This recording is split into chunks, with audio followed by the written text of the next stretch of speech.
In this video, we'll show you how to change the rear wheel hub on your Ford Fusion. You can find it on CarParts.com via the link in the description.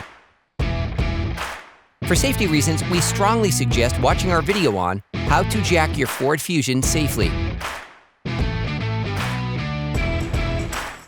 Remove the nut cover from the wheel hub.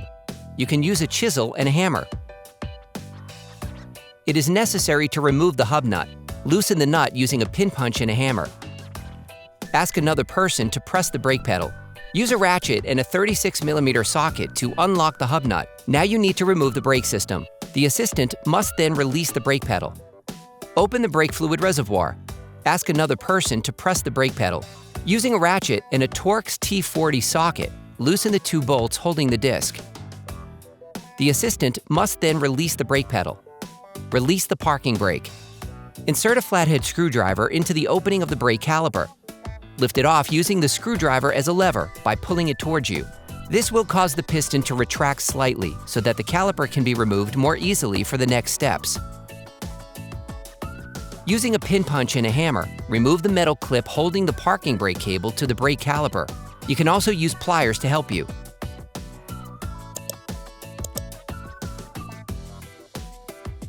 Disconnect the parking brake cable from the caliper. If necessary, pry with a crowbar to facilitate handling.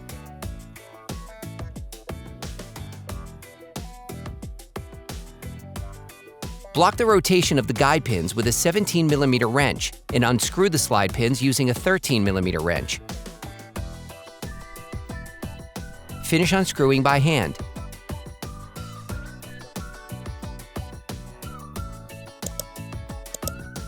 You can now remove the caliper.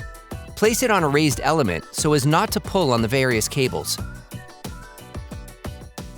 Remove the brake pads by prying them out with a flathead screwdriver. You can use a hammer to help you. Then remove the anti-rattle clips. You need to check the sliding of the brake caliper slide pins and the condition of the caliper slide pin boots. If they look worn, you are advised to replace them with new ones. Using a ratchet and a long 13mm socket, unscrew the two holding bolts on the caliper mount. Depending on the state of the bolts on the caliper mount, it may be necessary to use a hammer to loosen them. Remove the caliper mount. Finish unscrewing the disc retaining bolts in order to remove it. Sometimes the disc may get stuck on the hub. If this happens, use a hammer to remove it. Finally, remove the disc. You'll now need to remove the ABS sensor from the wheel knuckle.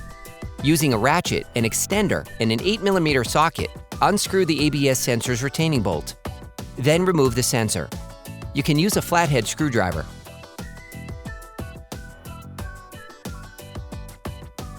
Using a cylindrical brush, clean the sensor area to make it easier to install the sensor once the parts have been reassembled. You can now finish unscrewing the hub nut. Finish unscrewing by hand. Remove the wheel hub. You can use a hammer to help you. Then, clean with brake cleaner and wipe with a paper towel. Apply assembly grease to facilitate the installation.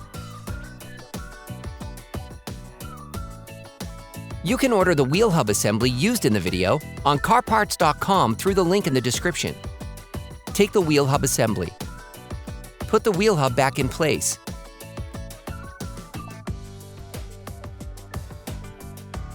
You can then screw the nut back in using a ratchet. Finish tightening the hub nut with a torque wrench. Crimp the nut using a pin punch and a hammer. Clean the wheel hub with brake cleaner and a paper towel. Now you can put the rear brake system back in place. In this case, we're replacing the caliper and the brake disc because they are extremely corroded and are not functioning properly. For more information, we recommend that you watch our video, How to Change the Rear Brake Calipers Ford Fusion. Before installing the new disc, it is vital to clean it using brake cleaner and paper towels to take off the storage paraffin. If your new disc is coated, you can place it directly onto the wheel hub. Put the new brake disc in place. Screw the disc retaining bolt back on until it makes contact. For great content, our best price, and fast shipping, download the CarParts.com app now. Replace the ABS sensor. Apply silicone grease to facilitate the installation. Insert the ABS sensor into its housing. Then retighten the retaining bolt.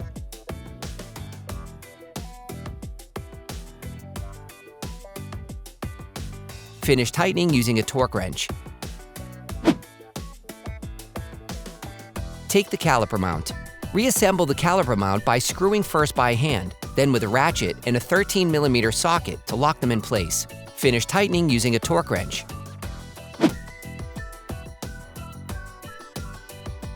Get hold of the anti-rattle clips supplied in the kit. Place the anti-rattle clips on the caliper mount.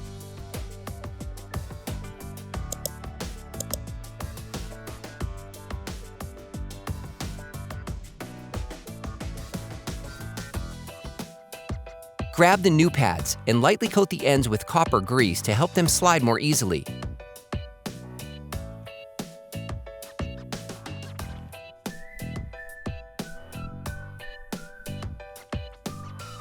Insert the new pads into the caliper mount by sliding them in.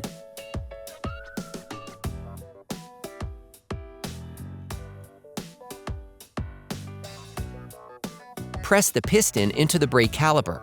For this step, it is essential to have a brake caliper windback tool, which is a specific tool that allows you to press the piston into the caliper, but also to make it turn onto itself to reset the slack adjuster of your handbrake. This step is essential before installing the caliper. As the piston enters the brake caliper, brake fluid will flow back into the brake fluid reservoir. Depending on the original level of the reservoir, make sure that the liquid does not overflow. Put the brake caliper back in place and screw in the slide pins by hand at first.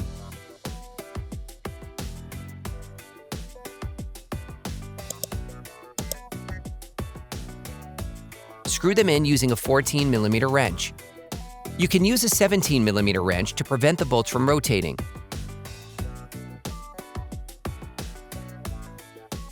Finish tightening using a torque wrench.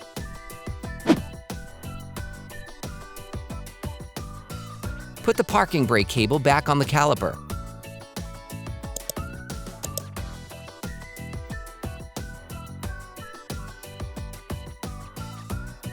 Lift it off using a small crowbar as a lever.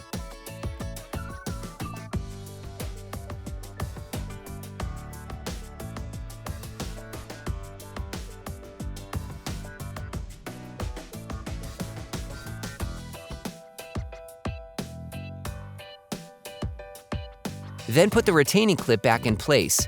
You can use a hammer to insert it properly.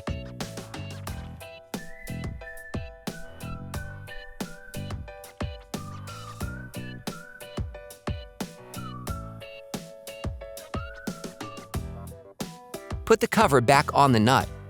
Ask another person to press the brake pedal. Finish tightening the disc retaining bolt with a torque wrench. Clean the disc with brake cleaner and a cloth to remove the grease from the new pads.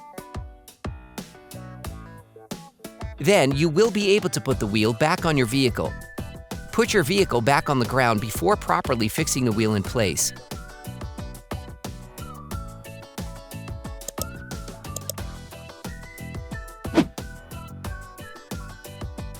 Don't forget to screw the brake fluid cap back on before starting the car. Attention! Before using your vehicle again, start your car and pump the brake pedal a few times to push the brake pads together again. Try to drive smoothly and avoid sudden braking for the first 30 miles or so to avoid glazing the new pads. Operation complete. Quality parts, priced right.